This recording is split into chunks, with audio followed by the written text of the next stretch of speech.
उम्मुल मोमिनीन हज़रत हफ्सा रज़ियल्लाहु तआला अन्हा पाण हज़रत उमर फारूक रज़ियल्लाहु तआला जी दरबार में हाज़िरी ख़िदमत थी ऐं उम्मुल मोमिनीन पाण फ़रमायो त ए अबा जान तव्हां जे माल दौलत हूंदे बि त तव्हां पंहिंजे जिस्म ते सुठो लिबास छो नथा पायो ऐं उम्दा तरीन खाधा छो नथा खाओ। त हज़रत उमर फारूक रज़ियल्लाहु तआला अन्हु पाण फ़रमायो त मां इन शइ जो फ़ैसिलो तो ते थो छॾियां, तूं ॿुधाए त मदीने वारे साईं पाण ज़िंदगी कीअं गुज़ारी। अल्लाहु अकबर।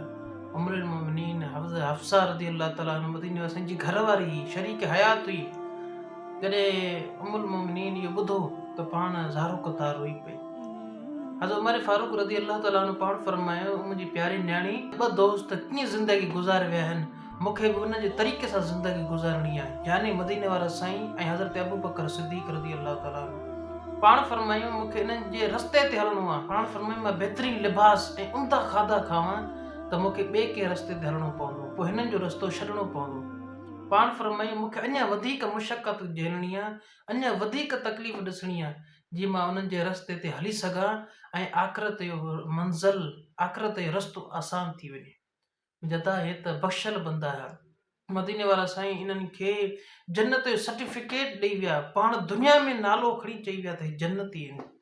मुंहिंजा अदा उन्हनि खे बि आख़िरत जो एॾो फ़िक्रु आहे, असां छो एतिरो बेफ़िक्र थी विया आहियूं ऐं अल्लाह ताला खां छो दूर थी विया आहियूं।